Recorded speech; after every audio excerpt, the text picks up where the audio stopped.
বেলুম্বি ভর্তা খেয়েছেন কখনো? একবার যদি এমন করে বেলুম্বি ভর্তা বানিয়ে খান তাহলে এটার স্বাদ আর ভুলতেই পারবেন না, এতটাই মজা হয়। এই বেলুম্বি ভর্তা সব ভর্তার চাইতে একটু আলাদা, পুরো ভিডিওটা দেখলেই বুঝতে পারবেন। আসসালামু আলাইকুম, কেমন আছেন সবাই? আশা করি ভালো আছেন।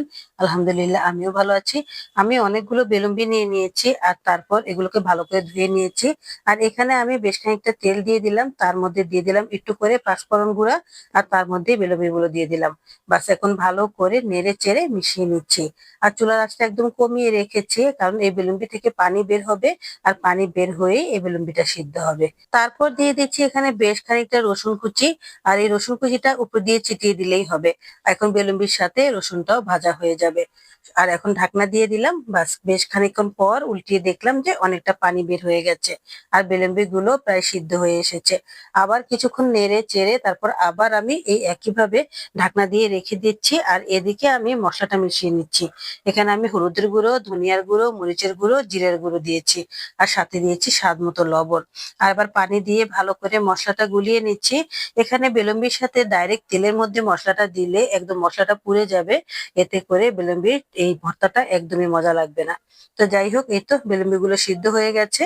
আর এখন আমি আম্বুল দিস্তার যে একটা ছেঁচুনি আছে, ওই ছেঁচুনিটা দিয়ে সুন্দর করে এগুলোকে ভর্তা বানিয়ে নিচ্ছি। বাস এভাবে ভর্তা বানালেই হবে, একদমই ভর্তা করতে হবে না, একটু করে গোটা গোটা থাকলে খেতে ভালোই লাগে। বেলুম্বি কিন্তু খুবই টক হয়, আর এই টক বেলুম্বি ভর্তাটা কিন্তু মুখে রুচি ফিরিয়ে আনে। খেতে এতটাই মজা হয় যে আপনি যে কোনো সময় এটা দিয়ে ভাত খেলে মনে হবে যে আপনি অমৃত খাচ্ছেন, এতটাই মজা হয়। তো যাই হোক, এই তো এখন আমি ভর্তা ভর্তা করে তারপর দিয়ে দিলাম সেই গোলানো মশলাটা, আর তারপর একটু বাটি ধুয়ে পানিটাও দিয়ে দিলাম। বাস হয়ে গেল। এখন আমি চুলার আঁচটা সামান্য করে একটু বাড়িয়ে দিয়েছি, যাতে পানিটা একদমই শুকিয়ে যায়। সত্যি বলতে আমার কাছে এই বেলুম্বি ভর্তা এত ভালো লাগে, আমি যখনই হাতের কাছে বেলুম্বি পাই তখনই আমি এভাবে একটু ভর্তা বানিয়ে নিই। আর এই ভর্তাটা আপনি সংরক্ষণ করে রেখে দিতে পারবেন ফ্রিজে, নর্মাল ফ্রিজে, প্রায় 3-4 দিনের মতো। আর একটু একটু করে আপনি প্রতিদিনই ভাতের সাথে খেতে পারবেন। খেতে কিন্তু অসম্ভব মজা হয়।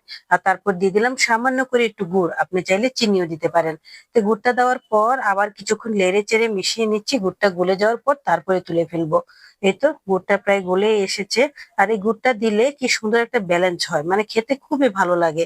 একটু টক, একটু মিষ্টি, একটু ঝাল, খুব মজা হয়। এই তো ভর্তাটা তৈরি হয়ে গেছে, দেখেন কত সুন্দর হয়েছে। একদমই আমি মিক্স করে ফেলিনি, একটু বাড়া বাটা করে রেখেছি। খেতে কিন্তু এভাবেই ভালো লাগে। তো এখন আমি একটা বাটিতে তুলে নিচ্ছি। সবগুলো বাটিতে তুলে তারপর ঠান্ডা করে আমি নর্মাল ফ্রিজে রেখে দেব। সত্যি বলতে আমার কাছে খুবই ভালো লেগেছে। আপনি চাইলে এভাবে বেলুম্বি ভর্তা বানিয়ে খেতে পারেন। আর যারা বেলুম্বি কখনোই দেখেননি তারা তো হয়তোবা বুঝতে পারছেন না, কিন্তু একবার হাতের কাছে যদি পান তাহলে কিন্তু অবশ্যই এই ভর্তাটা বানিয়ে খাবেন। কারণ বেলুম্বি কিন্তু এখন অনেক একটা জনপ্রিয় খাবার। আর এই খাবারটা খেলে শরীরের অনেক উপকার হয়, যেমন লেবু খেলে ভিটামিন সি পাওয়া যায়, ঠিক বেলুম্বি খেলেও ভিটামিন সি পাওয়া যায়। ভিডিওটা ভালো লাগলে অবশ্যই একটা লাইক আর একটা কমেন্ট করে দিবেন। ভালো থাকবেন সবাই, আজ এই পর্যন্ত, আল্লাহ হাফেজ।